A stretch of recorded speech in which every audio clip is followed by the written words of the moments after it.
A warm welcome. What is a better way to welcome you than now with your national anthem?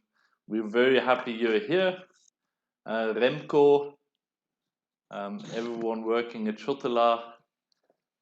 It's been such a great joy to work with you in these past years. And yeah, at the moment it's a bit difficult to see you in live, so we're very happy we can do this way. We're gonna dive right in with a sect, and some of you have prepared already their swords. Remco, thank you for your video. Perfectly done. We'll greet you the same way as usual. Start you off with the sect, and for who doesn't know, there's more ways to open a sect than just one. You need a real sword, of course, from a German knight, at least 500 years old. This is a gift from not Casimir, but it's from my nephew Kaspar. So Casimir, who is behind the camera, also has a sword, and sometimes we use his. Today it's Kaspar's turn. So you open the bottle. You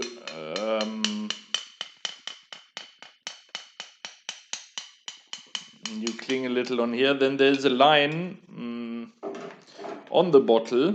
You can see where the bottle was kind of glued together, and along those lines. And we see now in our last English tasting, it didn't work the first time. In all my German tastings, it did work. So let's see how I do today.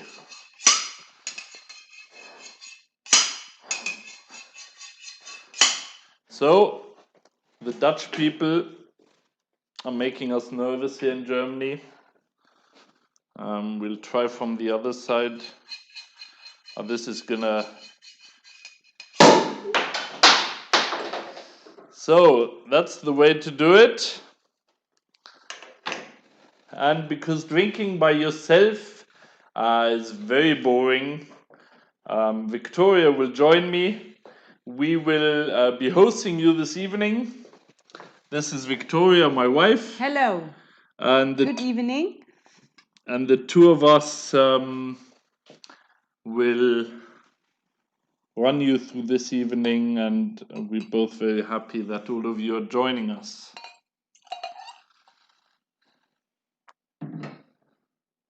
Yes, also warm welcome from my side. We have been looking forward to this evening a lot, and it's our first tasting with Dutch people, with only Dutch people. And so we are very excited, and Hopefully you all have your wines next to you, have them chilled in the right temperature, and yes, we will talk you through the wines. And whenever you have questions, you can either ask them right in the chat with YouTube, or you can write an email to me, Victoria with C at prinzsalm.de. Victoria at prinzsalm.de. Yeah, we will write it on the YouTube chat. Yes, you can see the email address, and yeah, we're starting off with something which is mostly her idea, her fault. Victoria joined me. Good fault, I would say. When we got married 5 years ago, she joined me 3 years ago working at the winery. 3 years, kind of. Yes, It was like 3 years. a process going into the winery slowly. And yeah, so the Sekt Wildgraf, which we're starting off with, her idea, due to her, we are doing much more Sekt than we used to. I know a lot of you will have expected the Principessa, her being here, the Principessa herself, but today it's the Wildgraf, which translates into the Wild Count. So Where does the name come from? Why Wild Count? Does it have any meaning? Or well, it's wild yeast and wild count. No, it's the family name. So our whole name is Prinz zu Salm and Salm, Wild und Rheingraf. And Wild und Rheingraf is a title which has been in the family since 1500, and it's the wild count and the count from the Rhine, from the river Rhine. That's why Wildgraf and Rheingraf, and that's what you have in your glass now, the Wildgraf Pinot Sekt Brut Natur. yeah, and the interesting thing is actually the layout. We worked it out together with Otto, who worked in Schuttelaar for quite a while and is from Zwolle. Oh yeah, he was, and he Yes, did the tastings also. So thanks to him, you have such a beautiful design today. That's what Dutch people do. They help us a lot, not just drinking the wine, but he even worked here for a couple of months, and there was a great couple of months, weeks, Yes. weeks. But he was here when the first Wildgraf came out. Yeah, true. So cheers to you all. Before you go, please, if you like, you can send us pictures. I know Remco wrote the lockdown in the Netherlands is not as bad anymore. The same in Germany. So we're allowed to go out again, but we've been doing these online tastings, and it's such a joy that Remco thought it was a good idea to join in and yeah, to have people from Zwolle and around also taste the wines with us tonight. Who wants to? You can send us selfies. We are doing a big picture on the website. You can see some already. A big collage. Yes, multi-picture. Multi-picture. With everyone on it. It's going to go into the archives. So you're going to be there for the next 1,000 years in the castle here. So, cheers. We'll do the same. Camera people, cheers. So, Here we go. And I will go to my social media studio and see you later. Yeah, if you have any questions, Straight up. Per email or directly on the account. So I'm gonna need to clean up this mess. Very sorry to spill some of this. It's a blend of Riesling with just 1% though, and mainly the 3 Pinot varieties we grow. Pinot Blanc, Pinot Noir, and Pinot Gris. So 2 of them we will taste as single variety, Pinot Blanc and Pinot Noir as a Blanc de Noir. And this sect is a blend of these 3. We harvest them at basically the same time. We parts of it even crush them together, and we crush them straight away, and it's all méthode champenoise. So these sects have been 18 months on the lease before we did the second degorgement. So it's the highest quality level of sect, of sparkling wine you can do. It's all from our own grapes, so everything we taste today is from our own vineyards. There's no sourced fruits, there's no juice bought from anywhere. It's all from our own vineyards. The vineyards we own and we've been working on partly for more than 800 years. So my family is the oldest family-owned winery in Germany. More than 800 years my family has been in the wine business. I'm the 32nd generation. And yeah, as I said, long history. Wildgraf, the name only came up in the family in 1500 when the Salm family married the Wildgraf family. Brut Natur means it basically has 0 gram residual sugar. 0.3. So basically after the second fermentation, we don't we leave the sugar as it is. There's nothing added. So it's very pure, very puristic, but due to the Pinot grapes, it really balances out the dry style. So you have a nice acidity, but the Pinots, they really bring width and bring strength to the wine, and that's what we love to the sect, and that's what we love. We've been 3, 4, 5 years ago. We only did 1% sect in the estate. Nowadays it's gone up to 10%, and it's become a real important thing for us. Also, you see, I mean, you have them at home, maybe you see the labels different. Also, that is something we've been working on to some extent, but mainly the work was done in the vineyard. We really changed a lot of the work in the vineyard in order to work towards sect. Sect is, we aim at different grapes. We want to harvest different kind of grapes. We harvest earlier. The work in the vineyard is different. That's extremely interesting to see over these years how this has expanded. So I welcome all of you. It's so great you're here, and I'm excited to see who joined us today, and I'm excited for your questions. And if you don't have any, I'll just keep on talking until I fall over.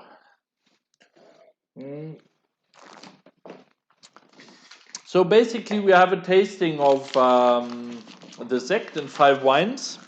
And yeah, oh, good. So there are questions already? No. Yes, I don't know. No, they are not. They're not? No. Good. You have a question for me? Yes. Or comments? No, there are quite a few people from Zwolle, which is great. Have we actually ever been in Zwolle? You have. I have, of course. You have, but I haven't. Unfortunately, I haven't so far. Yes, so if you have any, the chat, there is something going on, but it's part of it's in Dutch, which I don't understand. So please do write if you have questions or comments, please do write them in English. So you can write her in Spanish, in German, in English, in Italian, and in Russian, and in Russian, but in French. Yes. You will understand all of that. Well, if I mix them together, I possibly will. So after the 5th wine, we'll understand everything you say. Yes. Tell me, you started in the winery 3 years ago. What do you like doing most? I've been in the winery since 2007. My father handed it over me 2017, and that's kind of when Victoria also came to work at the winery. What I do the most? What do you like doing the most? Drinking. And what do you do the most? Drinking is what I do the most. And what I like the most is taste the wines before they get filled. Because that's the moment where you really have to be attentive, where you really have to watch out, where you really have to see which barrel is the best and which barrel you really want to have for your best wines. So that's one moment that I like the most, because it's a challenging moment. Like, of course, the harvest is also challenging, but I'm not that much involved. But So you're more into the drinking part. Yes, tasting and drinking is my specialty, and the marketing, obviously. Yes. And the marketing. But there we also have Cassiopeia, who helps us with the marketing. Or have you already introduced her? No, Cassiopeia, come here. Come here. Cassiopeia. It's a dolphin. No, it's a dog. It's not a dolphin. Hello, so this is Cassiopeia. She's Cassiopeia. Schau mal, dreh dich mal um. Here, come here. Cassiopeia, if you would have a look around the whole estate, once you come here and visit us, hopefully one day, komm, da sieht man dich, yeah. This is Cassiopeia. If you're able to come and join us here at the estate, you will see that basically our office, here these rooms are, there she goes. She's more interested into my nephew Casimir, who's sitting behind the camera. If you come here, I mean, ever when you go skiing, you can drop by. You can drop by and visit us here in Wallhausen. It's just off the A61, so heartily welcome to drop by. Basically, here we are right in the middle of the Schloss, of the castle, and of the vineyards. And the office is not only the office, but it's also the kindergarten. It's our home, our second home. Our second home. Kindergarten. Our two small boys, they're 2 years and 5 months old, are here with us. With, of course, at the moment, Amelie and Gabriel, who are helping us working here. The kitchen, eating room, living room, working space, everything combined in one. TV studio. And now a TV studio, yeah. So you're going to leave me again? Yes. Or you have something more to say? No, at the moment not. Yeah, the Sekt, I think you got a good introduction into what German Sekt does. Basically, German Sekt has been a lot about Riesling, but especially in the past years, there's been more producers doing Pinots also. Pinot Blanc, Pinot Noir, Pinot Gris. Some do Chardonnay with Sekt also. And the Sekt thing has become much higher in quality in the past 10 years. There's many more wineries really working on a high-end Sekt, just like us, starting with the vineyard work, but also looking at a longer time on the lease. We are working on 24 months for our estate, blends, and then we're working on 60 months for vintage Sekt, vintage sparkling. And for us, it's been amazing, the journey we've done with the Sekt. When I was young, basically Sekt we only did to have our own Sekt. And nowadays, it's really become an important factor in the winery, and something we've been really digging into more and more. Even in 2018, where most of the fruit comes in this Sekt, is we also harvested already in August.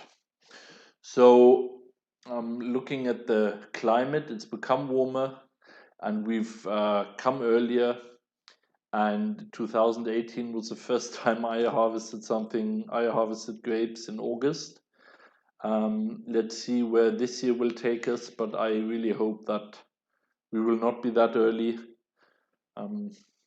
When my father in the 90s and 80s, they harvested, let's say, beginning October, mid-October till mid-November.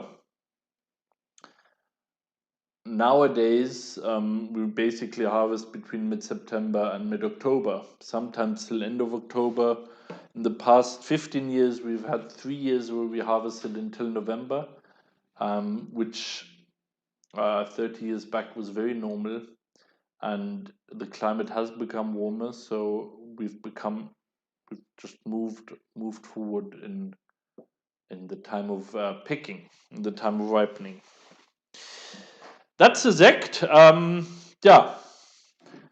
I think it's a great Sekt to start an evening with, but it can also be a Sekt with food.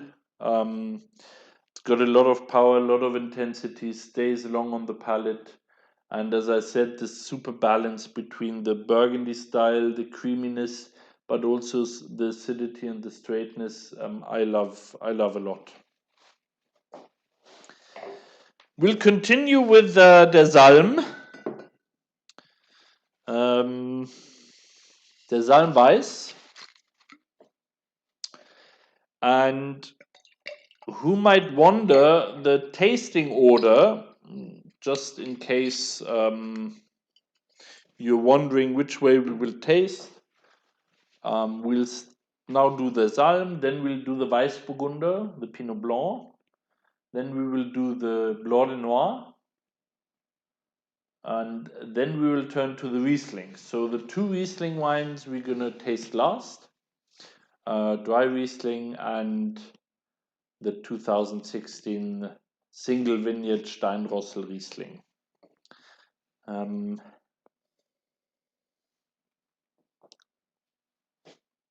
Der Salm is our estate wine and is our blend. So it's all our white grape varieties combined together. And that's what my wife said, what Victoria said before. This is where we do the blending. And that's wine we blend different varietals. Riesling, Weißburgunder, Grauburgunder, and Scheurebe. And it's mostly Riesling. Scheurebe is a big part. Weißburgunder, Grauburgunder, Pinot Gris is the smallest of it. And this is a wine for us for really every day. It's not too dry. You got a nice level of sweetness.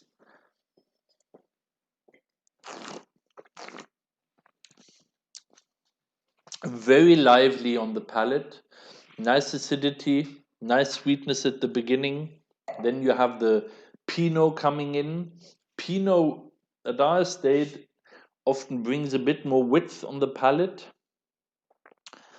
And to the end, you even got this velvet finish. And in the nose, you really see the Scheurebe. The Scheurebe brings a lot of liveliness with it. It's a grape variety from a Mr. Scheu, who invented this grape varietal. It's a crossbred, and in the nose you have this floweriness. That's definitely a lot because of the Scheurebe. So 4 grape varietals in this wine. It's a wine for us. We always need 6 bottles in the fridge, just because it's a wine for every day, for the terrace, but also for easy kind of food, salad, or if you're looking at salad, if you look at fish or lighter meals, this will be a perfect wine. Also here, and you will generally see the alcohol is fairly low, so this has 11.5%. Depending on the year, we're between 10.5 and 11.5 on this wine. Even now with the warmer vintages, we are able to not go over the top with the alcohol. And that's what we love and what we also work towards.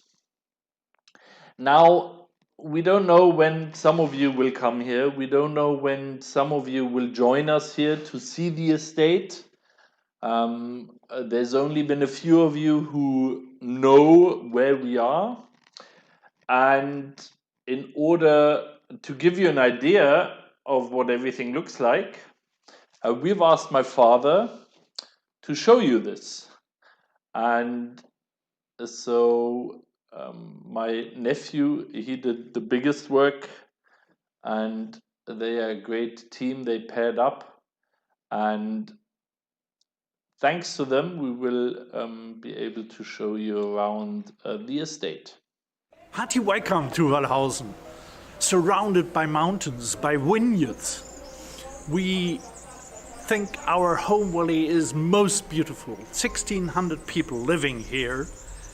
My ancestors founded the first wine school in 16th century already to protect the viticulture and to really grow for quality. So now we will go to the house itself, which was built in 18th century.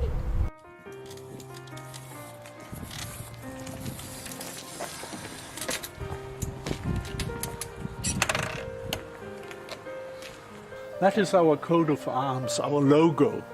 The two salmons from my side, and that's the Philippa's logo, Castell family. So the salmons since centuries are with us, and my grandfather Salm married my grandmother Dahlberg, so they were the 29th generation, and now I am the 31st and Felix the 32nd generation of working here at that very place in Wallhausen.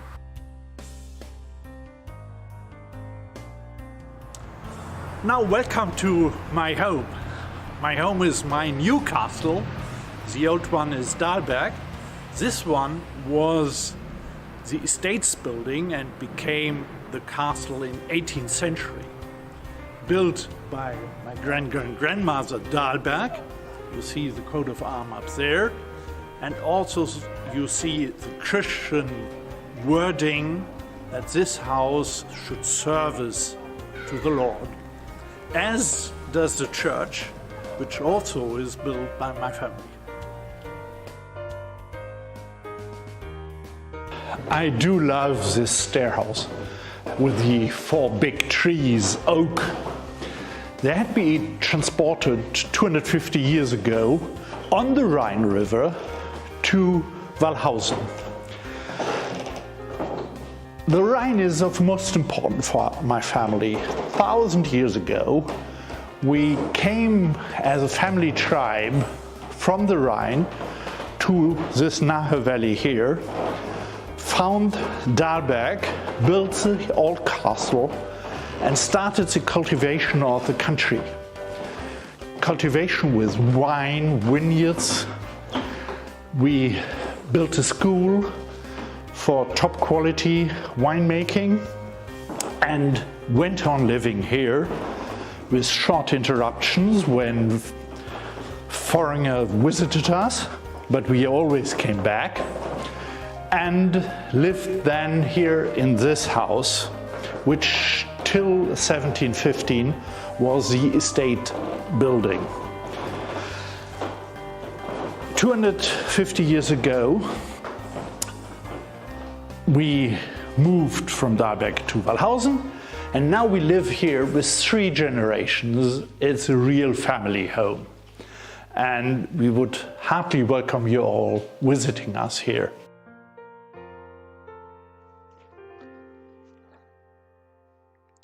So that's my father. The second part we will see later, but I think it's a good introduction to what we do. I'm 38 now. My father, I came into the winery in 2007. I studied winemaking and enology in Geisenheim. Geisenheim is 40 minutes from here on the Rhine River. And that's where the winemaking school is. That's why I studied winemaking for 4 years altogether. 3 years at the university, 1 year practical work and writing my thesis. In 2007, I started working in the vineyards and the cellar. And time by time, I took over the work at the estate. I took over more responsibility. And in 2017, my father handed over the estate to me, to now the 32nd generation running the winery. So we go back to the 12th century, making wine throughout all those centuries. And that's really unique. Even for Germany, with its long tradition in a lot of places, this is really unique, and it's a great honor to continue this. The 33rd generation is here already, and we're excited to see what will happen in the next 30, 60, 90, 900 years. We live here in Wallhausen 3 generations. I grew up here. We were even 4 generations when my grandparents still lived. And nowadays, that's how it is also. And that's how we love it here. The Salmweiss, I think, is a super wine. The second wine we always need to have in the fridge is the Weißburgunder. And you know, and I guess you also are very keen on the asparagus. And this is definitely a wine we love with asparagus. Not only that, we love Pinot Blanc for a lot of different dishes. Because for me, Pinot Blanc is a super everyday wine. It's a super wine to go with food, with many dishes, especially for lunch, light dishes, pasta, pizza. And whenever we don't know what to drink for lunch, the Weißburgunder is an easy pick. Why? It's got great acidity and liveliness, great yellow fruits, but also super width. It's full-bodied. It's intense. It's got great yellow fruit aromas.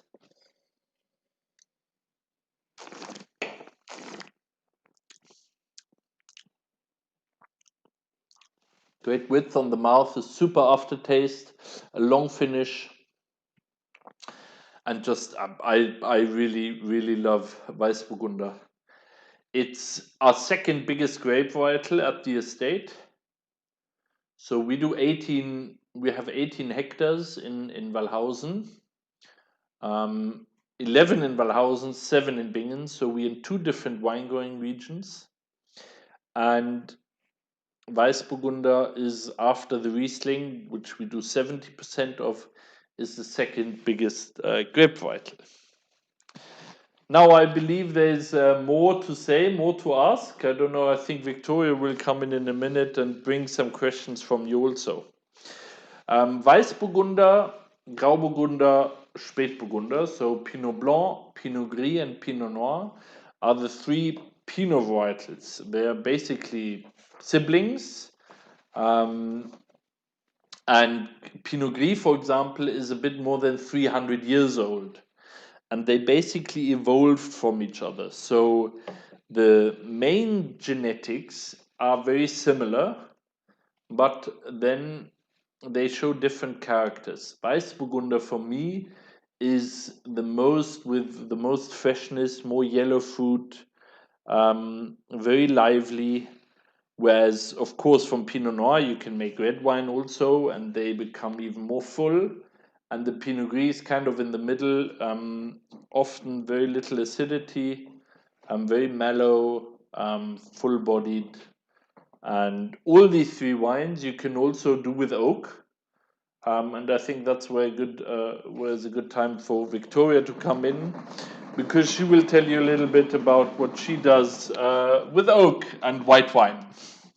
Well, most of the time I roll in and I roll out with oak, with my beautiful barrel, as some of you possibly can see here, my social media studio, with an old Erica, German Handwerk. Is it? Yes, it is. Mm. But what we do with oak, well, we are planning, or we are actually having already in one of our oak barrels, a part of the 2019 Weißburgunder. And the reason for that is that we want to have a second Weißburgunder besides this really light and easygoing one. We want to have one which is a little more complex, which has a bit more body, which can ripen also. We want him to ripen at least 2 years in the oak barrel and later 2 more years in the bottle before we bring it on the market. 4 years? Yes. Oh, I thought we'd sell it next year. No, No. unfortunately not. Okay. Yeah, I didn't know. No, we want to have a strong contrast to the one that we have already. Okay. So this is really, and sorry for Thank boring you. I mean, this is also has a good, well-balanced body, but still, this is more for everyday tasting. We love it a lot, and it's definitely one of our 5 biggest wines. Big, you mean? But it's a wine definitely for the next 2-3 years. To drink, yes. You Maybe wouldn't 4 keep it. years. It's nothing for long ripening Yeah. period. Yeah, and I think what you were doing more is, I mean, Yes, I want the to other have one one we that you start can put drinking in your 4 years. cellar and you can leave it in your like our big Rieslings, you know, like the Sommerlocher Steinrossel, which we'll be tasting later, or like our große Gewächse, the Premier Crus and the Grand Crus. I want to create a Burgunder that really is made to be like to gain time in the cellar by ripening in the bottle. Now you did a Pinot Blanc now. What did you do in 2018? A Riesling Sommerlocher Steinrossel, the one that we will be tasting later. Oh, we'll talk about that later. Yes, we talk about it later. Talk about that later. First, the questions. We'll have your questions. Yeah. Well, we have, first of all, I got some beautiful pictures. Thank you very much. Even with German text. Thank you for that. Many greetings from Mario, Mieke, Freak, and Viteke. I hope I pronounced that the right way. A beautiful name, Viteke. And Viteke. Oh, my husband. Maybe, I don't know. Yeah. The first question, how many bottles do you produce per year? 100 to 120,000 bottles, of which maybe 10,000 bottles Sekt. 100,000. Yes. 100 to 120,000. What did I say? I don't know. Probably I missed. So 100,000, maybe 120,000, depending on the vintage. Sometimes maybe only 90,000. Of that, roughly 10,000 bottles is Sekt, sparkling, and another 10,000 red wine, more or less. Red wine is a good hint, because when is the next red wine tasting was a question. Whenever you decide, ask Remco. Maybe Remco can write when we do the next red wine tasting. Does Remco have our red wines? Yes. Yes. Yes, of course. Remco has the Salm Rot, I believe. So we will talk about this after this. Now, during summer, red wine is not such a big thing, but we are planning. Today we talked about one of the next tastings. With Israeli and German wines. So we have a twin winery in Israel.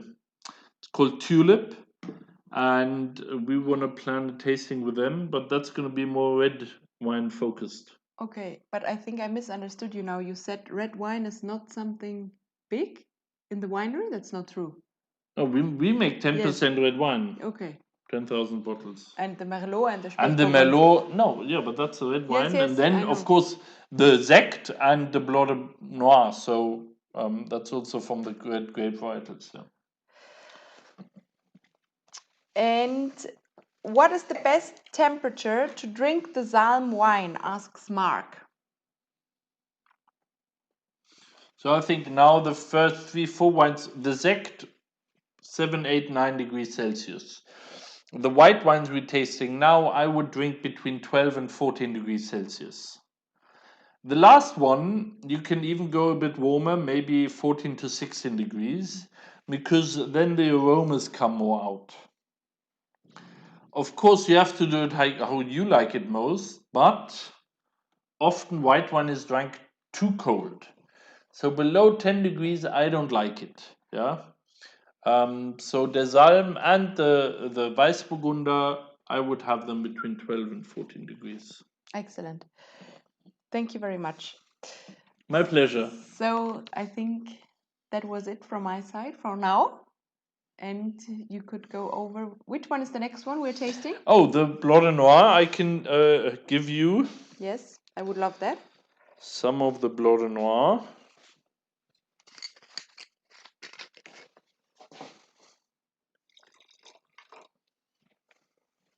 Wait, I need to drink faster. Slow down. I can give you a second glass. Thank you. No, I'm very grateful.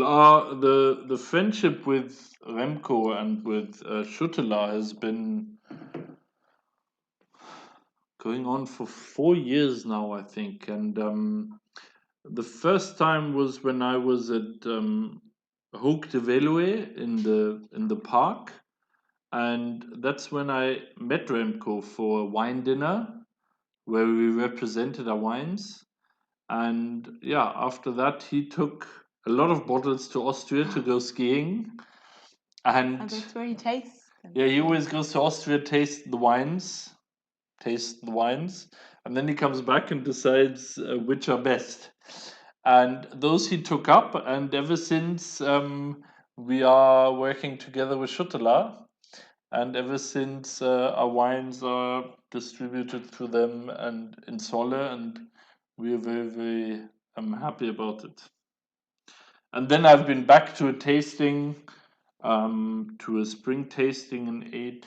It was just after Augustinus yes. was born, so I will always remember because it was my first trip out of the house, out of the country. After 2 I weeks. think it was April 2018, and Augustinus was born 18th of March. So it was like 2-3 weeks after our first son was born that I went to Solle to the New Year's spring tasting.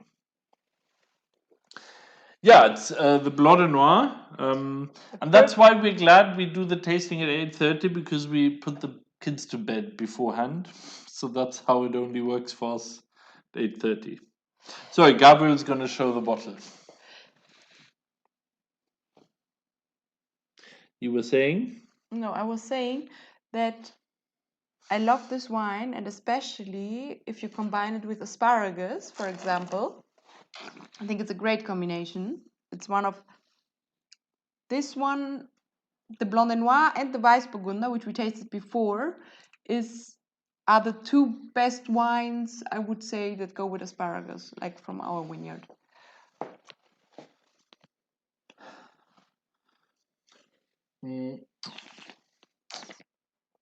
Yeah, a lot of talk about asparagus these days. Here we are right in the midst of one of the big German asparagus growing regions. So every second village you have a little booth where they sell Well, there's a little man behind selling asparagus and strawberries. Yes. And in a couple of weeks they will be selling cherries. And that's how it goes. And potatoes, of course, to go with the asparagus. So here, big asparagus growing region, especially in Rheinhessen. So if you're not quite sure where we are roughly between Hamburg and Munich. Now you might laugh, but my father in the 80s, in the 70s, he went to the US, and someone asked him, so where are you from? And he said, I'm from Wallhausen. And they said, oh, we don't know where Wallhausen is. We always think Wallhausen is the center of the world and everyone would know where Wallhausen is. Now to explain you, Wallhausen only has 1,600 inhabitants. So, of which 50 are wine growers. Yeah, 50 households. So Yes. wine growers, it's probably a couple of hundred. Basically, every third house is a winery. And he said, so Wallhausen. No, they didn't know Wallhausen. So he said, well, near Mainz. No, we don't know Mainz. Then he said, well, near Frankfurt. And they said, no, we don't know Frankfurt. Back then, Frankfurt wasn't that important yet. The airport was not that important, and it was not that big a banking city. So then he said, well, I am from in between Hamburg and Munich. And the American said, oh, now we know where you're from. Hamburg, they knew because as a port, a big international city, and Munich, they knew from the Oktoberfest. And so we live in between Munich and Hamburg. Of course, you will know far better. We are right next to Bingen, near the Rhine. If you drive from Zwolle, I think maybe 3.5, 4 hours southeast, you will pass by Wallhausen, and it's only around 10 kilometers off the Autobahn. Felix, the Blanc de Noir. Which is actually your favorite wine, the Blanc de Noir, possibly? From our... Taste up today? No? Yes?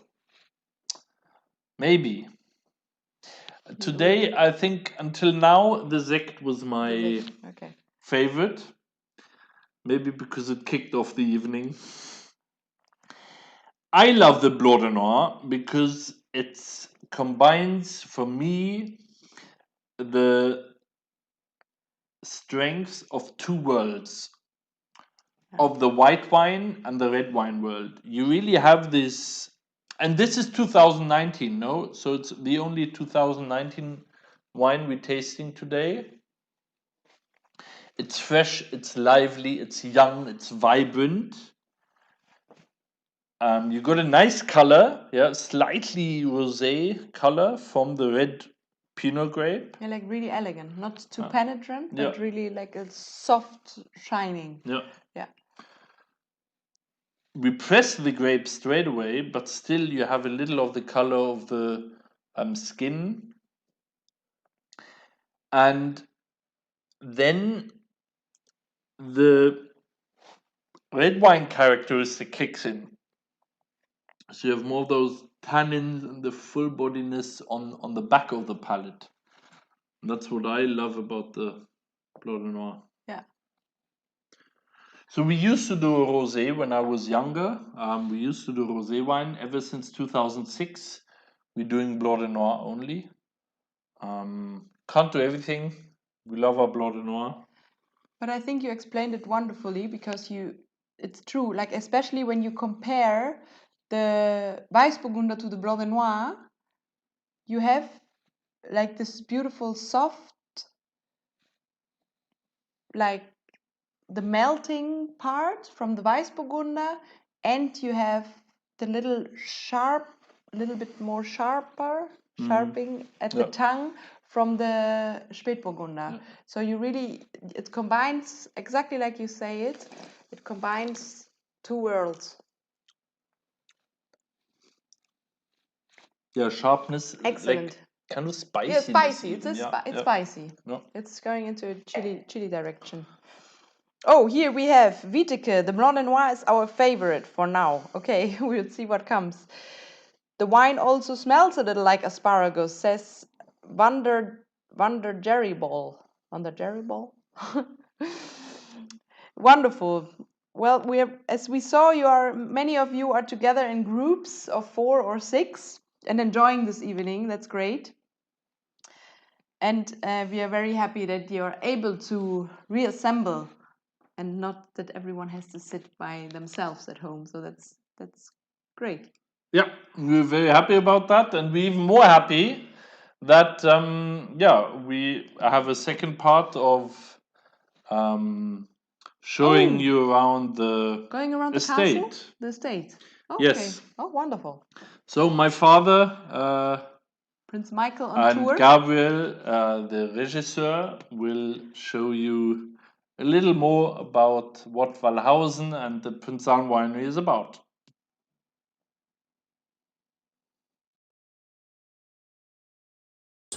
Now we come to the old books. For example, here we have the maps of vineyards. For every vineyard, one card with exact dating about how many rows, where are the walls, where are the boundaries, and that's documented for the last 800 years. And we also know about the vintages because every vintage is written down in a special book. For example, this one is from 1677, and here we can see all vineyards we still work with. Now we put it back and find the old deed from May 1219, so 800 years old. It's a copy of the old deed, documentation about the vineyard in Felsenegg, Breitwiesen, which we work on since 800 years exactly. So, and now we go to the courtyard.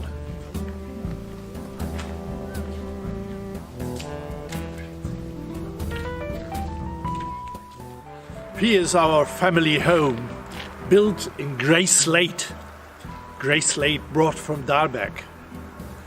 And the first part is built in the 13th century, the small tower in the 16th, and the rest of the house in the 18th century. First it was only to store wine and for administration of the country.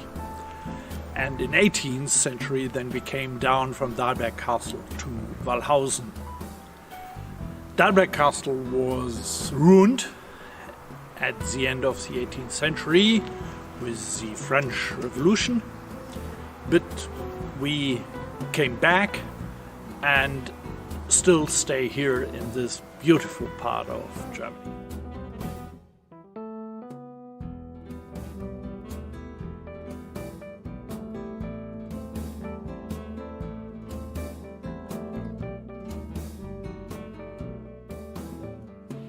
I love the music in the cellar. There is nature, the wooden casks, oak, and the stainless casks. One for Riesling, the other one for Burgunder. So it's music here. It's hauling, it's the fermentation which blubbers. It's music in my ears. When the yeast starts fermentation of the sugary juice of the grapes into alcoholic wine. Now here we are at the entrance of our treasury. Here are the old vintages. We try to store every vintage, enough for all our family fairs, enough for many generations to follow, hopefully. That's also the final thing of our visit to the house, to the castle. So next time, please visit us in person. Hearty welcome.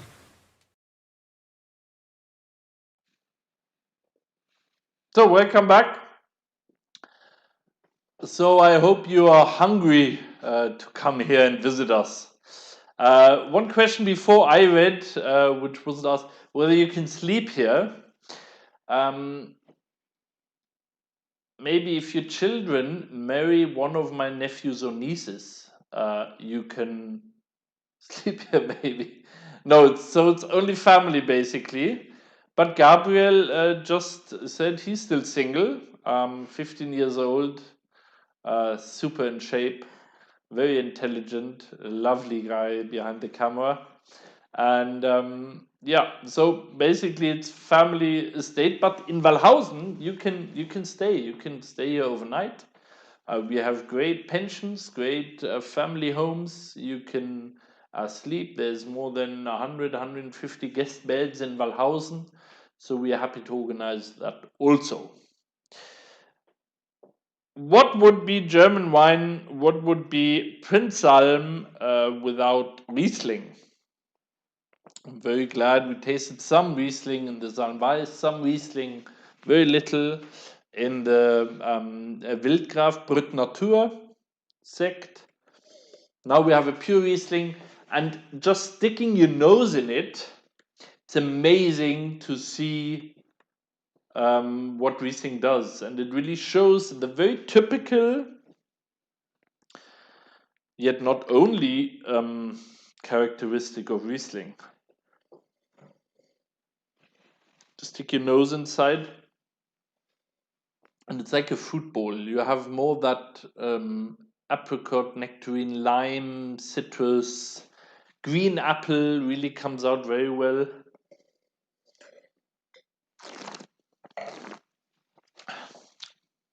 Nice acidity, nice freshness, very lively, but yet completely different to the three wines before. Dry in style, very lively. There's a lot going on in your mouth. You have the acidity, the fruit at the beginning. This wine is more straight in character. It really goes straight through. A great aftertaste at the end of the palate.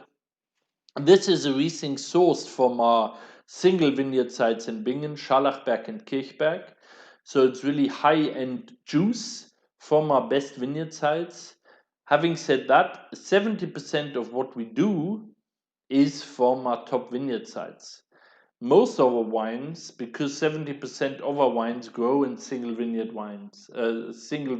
estates, either in Premier Cru or Grand Cru vineyard sites. The dry Riesling, and my nephew's gonna hold the bottle into the bottle, and maybe also the coat of arms to the side. My father showed it in the video already, and that's a coat of arms. That's a two fish, the salmon. So that's where our family name comes from. The salmon, the fish, is our coat of arms. And maybe if you show also the VDP logo, you can see both the emblems on the capsule. We are Salm, and we're also member of the VDP. We tried. Remco has maybe has some of these if you're interested. Some of the VDP brochures, also some of the brochures of Fair and Green. Now this is now a lot in once, but we are member of the VDP. Now, first of all, the salmon, our family crest, is the fish. Salm is the fish, and we used to have the fishing rights in the River Rhine. That's why salmon, that's where the name comes from. The VDP, which my nephew just showed, is the top wine growers association in Germany. Yeah, show it again maybe. It's a top wine growers association of Germany, and it's basically 200 of the top wineries of Germany united in one cause. This cause being concentrating on the top vineyard sites, concentrating on single vineyard sites, on really the best vineyard sites in Germany. So if you are a VDP member, you need to have a lot of property in the best vineyard sites. Most of them are steep slopes, very hard to work on, and so forth. More than that, we cut down yield. So we harvest less in order to bring out the higher quality. So with wine, you have the higher the yield, the lower the quality. And we cut down the yield in order to bring up the quality. And that's what you see all over the world. Old vines, lower yield will bring out a higher quality. And that's what the VDP works at. As a VDP estate, Verband Deutscher Prädikatsweingüter it translates into in a minute. We harvest on average half of what a German normal winery harvests. So our yield is roughly a half lower than the German average in order to concentrate on the quality. Being a VDP member, there's a lot more regulations you have to follow. The single vineyard wines have to be tasted by a panel of people, blindly tasted, so they don't know what wine is in the bottle, to see whether the quality is good enough to be a single vineyard wine. Also, we concentrate on the traditional grape varieties and many more things. If you're interested in that, there's also on the website English and Dutch information. VDP, maybe Victoria can write it in the thing, vdp.de, and that's something very interesting to look up. And once you see the VDP logo, you know this wine is only from from the family's estate. So it's no sourced fruit, it's wine from the estate. So you can get into your car, drive here and say, Felix, I have the Riesling, where is it grown? And I can show you the vineyard. And that's something not normal, because a lot of grapes are sourced, are bought fruit, and this is really, I think, a very high level of quality. So Victoria is scharren with the Hufen, we say in Germany. I don't know what you say in English. She's eager. I just know what we say in Dutch. Bier na wien geeft wenin, wien na bier geeft plezier. And me? Yes. Okay, wonderful. Yes.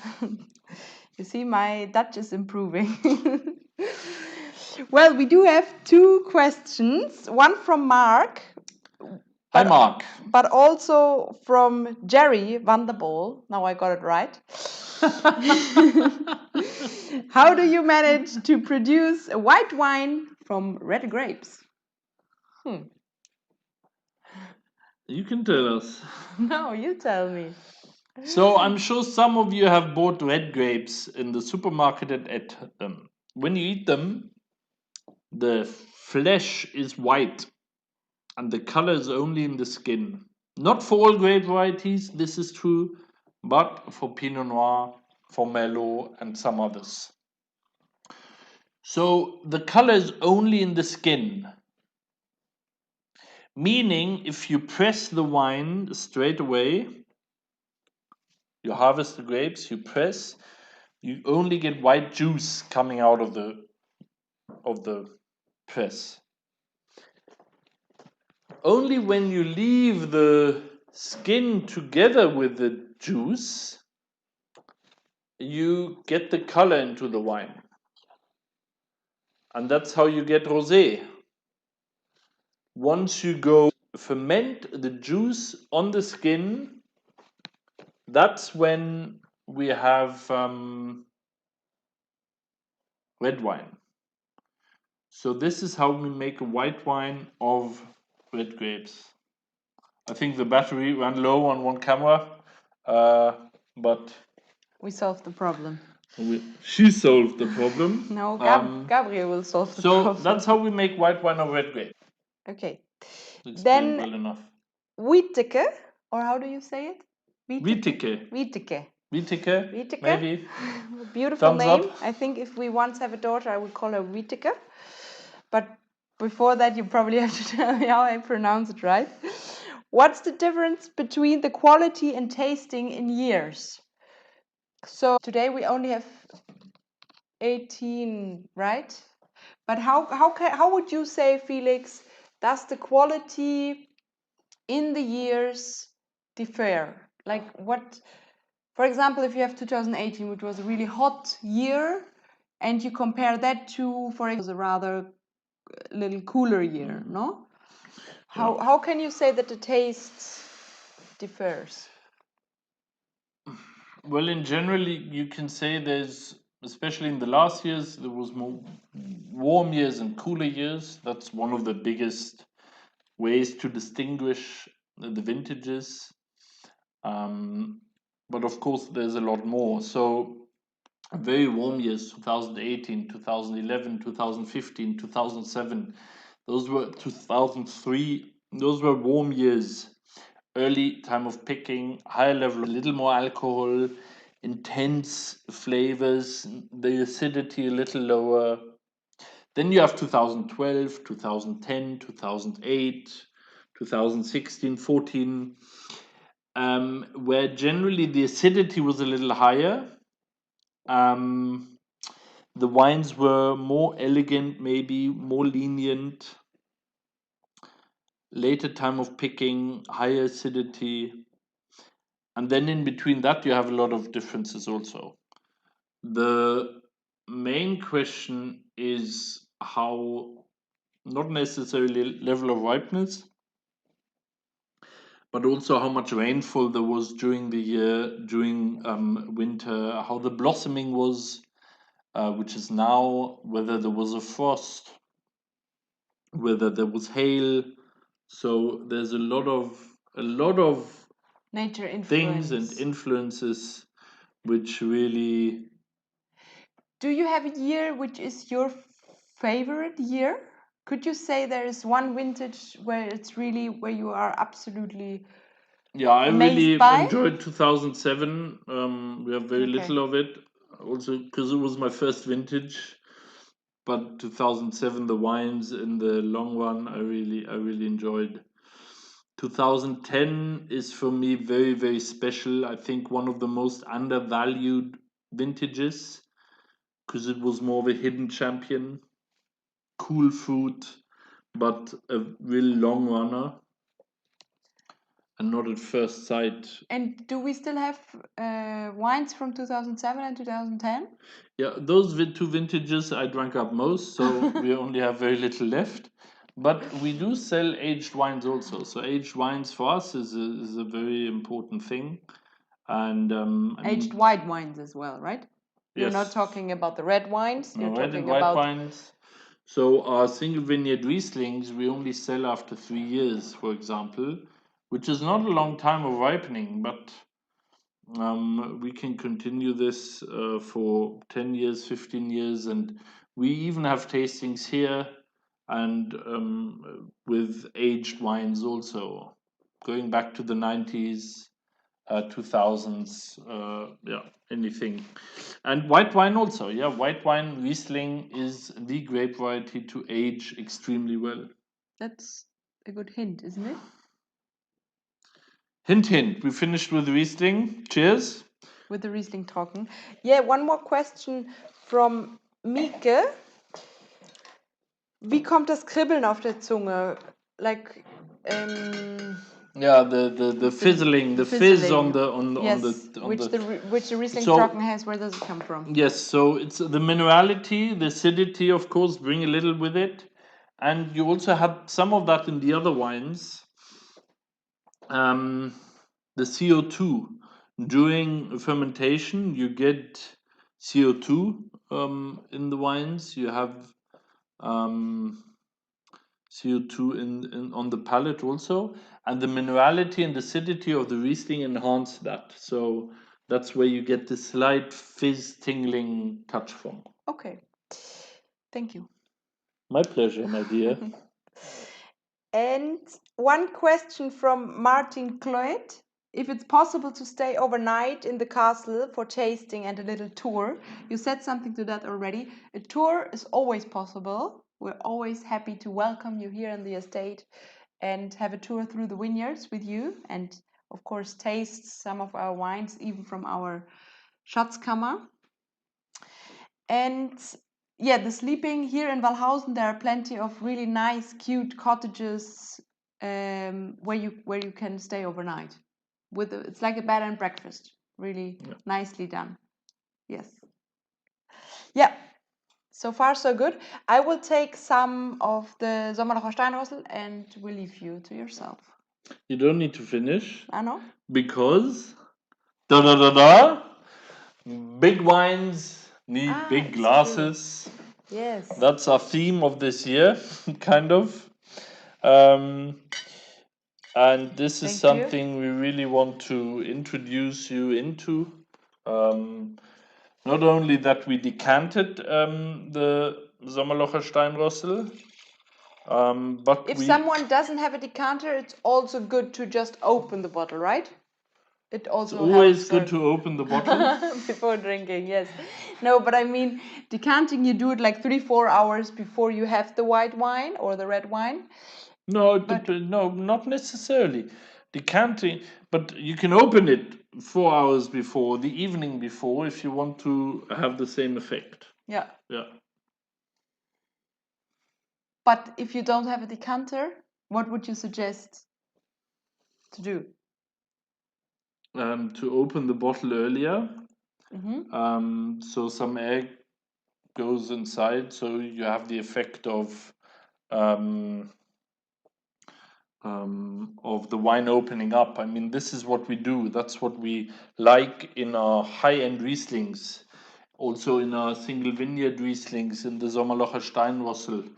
Those are really wines for the next 5, 10, 15 years. And those are wines you can age also. You will stay with me now? Yes? Very good. I can? If you want. Yes? No, that'd be great. Okay. The Sommerlocher Steinrossel, it's 2016. The last bottles of 2016. We are already selling 2017. And Remco was the last person To get some. some from true. the 2016 vintage. So he even had, he got 30 bottles 2016 and 30 bottles 2017, because we basically run out. And so I have the 2016 vintage here. No worries about the 2017 Which shown was- in yes, the picture. we are tasting the 2016. We join you, of course, and so this is where you really see what Riesling does when it's a little aged. You can see it already a little in the color, where you have a more dense yellow, not a light cream color. I think the difference you can see Yes, very well. you can see it You already. can see it at home. I mean, if you look at tasting, I guess most of you will know the nose. You see, the color tells you already something about the wine. You smell, that's why we have glasses like this, so the aroma doesn't leave, it gets trapped in the glass. Both sides, really, so you get the full aroma. So Then tasting. Allowed to suck air in. The good thing is, Felix, you have the perfect tasting nose. Not everyone has such an a elegant, pointed nose that really can go into the glass, because I struggle quite a lot because my nose is too small. Stupsnase. But you with your nose, so whoever has really long, elegant noses, it's your lucky day.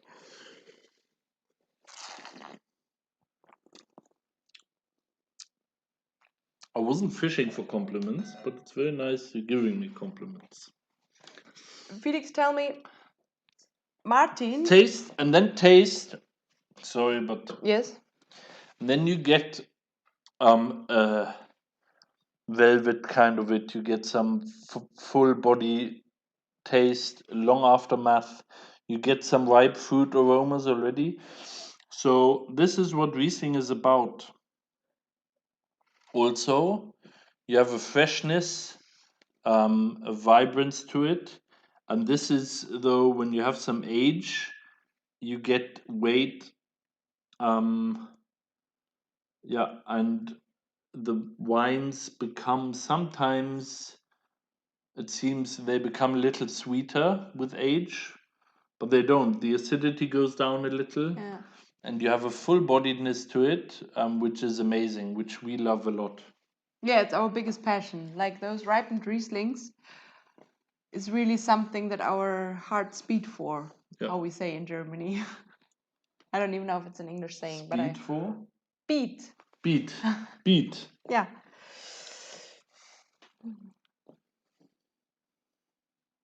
Yeah, and it's so dense. Like the Sommerlocher Steinrostel, it's like full-bodied. It's not if you compare it, like for example, to the Weißburgunder, which is a little more soft, easygoing, and you have this Sommerlocher Steinrostel, and you really have you can taste the terroir.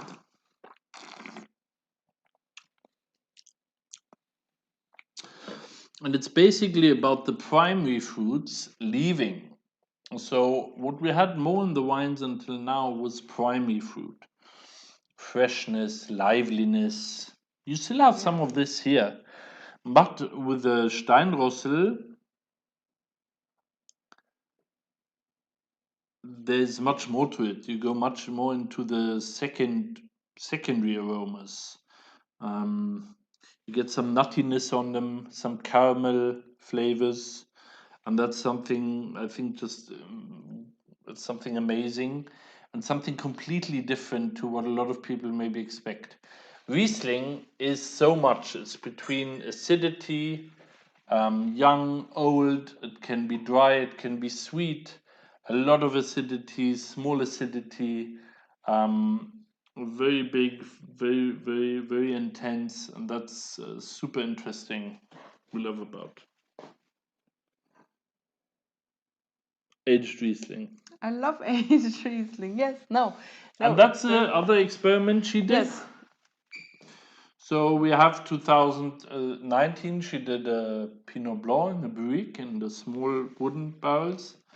And 2018, what did you do 2018, I took a little part of the Sommerlocher Steinrostel, just 225 liters, and instead of putting it in a barrel of, A big barrel or stainless steel. Barrel, I put it into a barrique barrel so that it could like take a little bit of this tannin taste and get a little brighter, get a little more weight on it, and really like with full character, like to build up the character that it already has, to really enhance this. And we tasted it on Easter. Felix was a little skeptical because generally you wouldn't put a Riesling into a barrique barrel because you just don't do it. And so when I came with my new idea, Felix was a little skeptical. But then we tasted it on Easter and he was quite surprised. And we will keep it another year, I think, on the bottle to ripen a little more. And then we are more than happy to share it with you. So whenever you come here or whenever you go next to Schuttelaar, ask for it. Possibly they will have it at first. And yes, and then you can see what happens if you put this wine, who is already creamy, who is tender, which has like a lot of complexity in the end, how it gets even more complex if you put it into a barrel of barrique. Small barrel, Yeah. So there are more questions to answer. Yes, the question from Ranko: what soil has the Sommerlocher Steinrostel? That's maybe Gabriel can show. It's the red slate. So we talked about the green slate a little bit. The castle here is built of green slate, not gray slate like my father said in the video. Green slate, which is unique. This is red slate. It's got iron in it. Red soil, brown soil, and we have a red slate Riesling also, and this is one of the most important soils here at the estate. Really great character.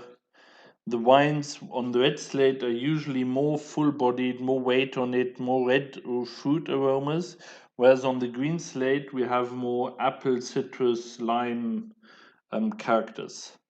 And so this is our bowl of soil, which shows what soil the Sommerlocher Steinrostel is grown on. Yeah. So Mark had some, you had said before, Mark? Mark? No?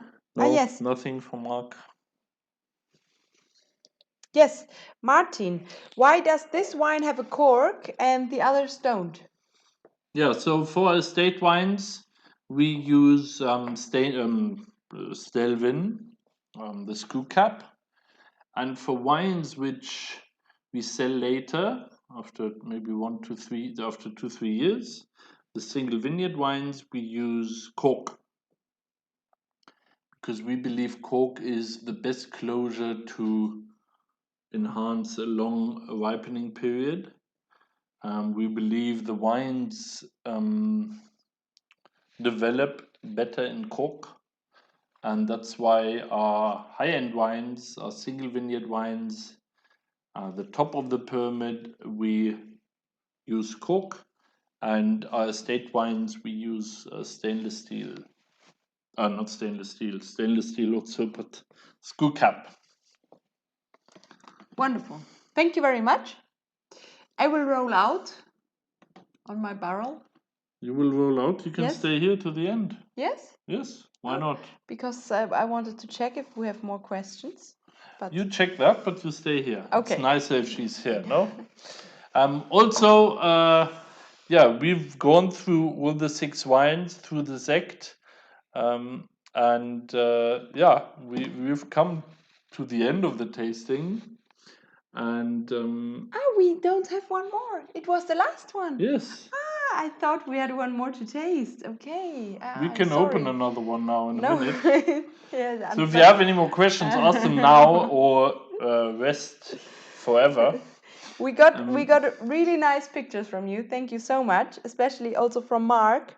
Happy that the children are in bed and they can enjoy the live tasting now. That's Mark, one of the good things of these live tastings, that you don't have to go out for the whole evening, but you can still put your children to bed and then just stay at home and have a good time out. And you don't have to drive. None of you have to drive, which is excellent, I think. Yes. And we still need a picture of the whole Schuttelaar group.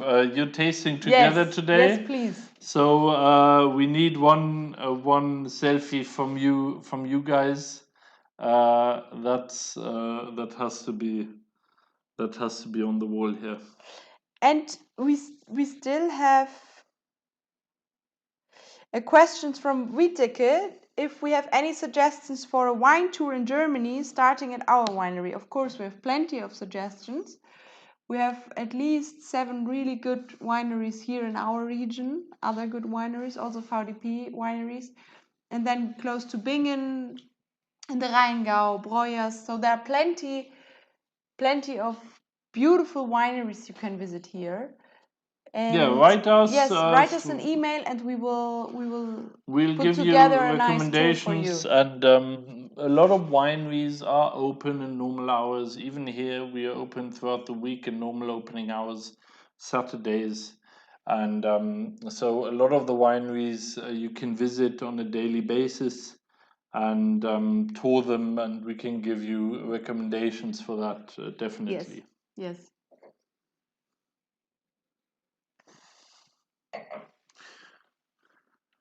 Very well. Very well.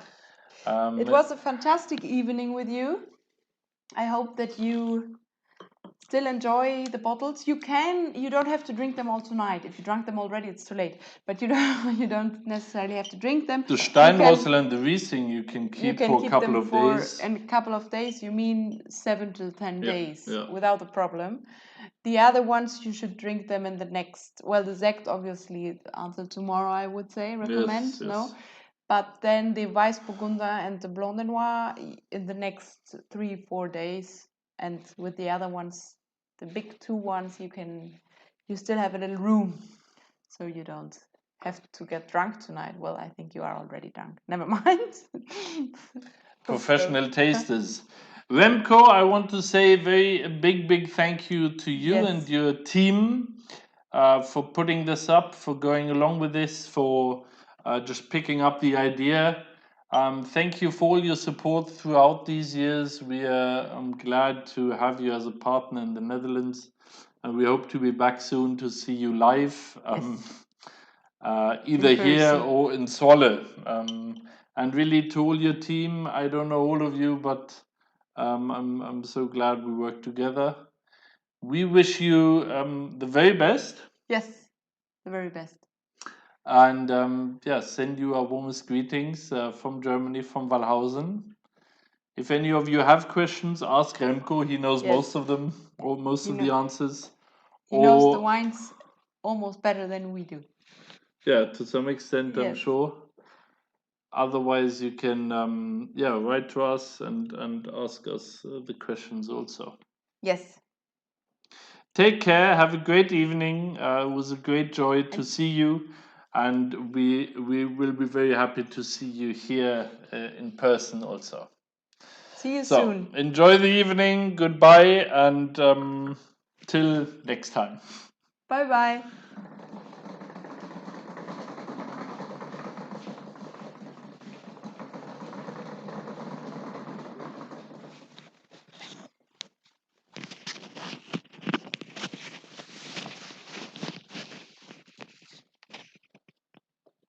Friends, and they love me. We're just as close as we can be. And just because we really care, whatever we get, we share. I got it from Agnes, she got it from Jim. We all agree it must have been Louise who gave it to him. She got it from Harry, who got it from Marie. And everybody knows that Marie got it from me. Giles got it from Daphne. She got it from Joan. She picked it up in Ireland, a kiss in the Blarney Stone. Pierre gave it to Sheila, who must have brought it there. He got it from Francois and Jacques. Aha, lucky Pierre. Max got it from Edith, who gets it every spring. She got it from her daddy, who just gives her everything. She then gave it to Daniel, whose spaniel has it now. Our dentist even got it, and we're still wondering how. But I got it from Agnes, or maybe it was Sue, or Millie, or Billy, or Jilly, or Willie, or doesn't matter who. It might have been at the pub, or at the club, or in the loo. And if you will be my friend, then I might. Mind you, I said might.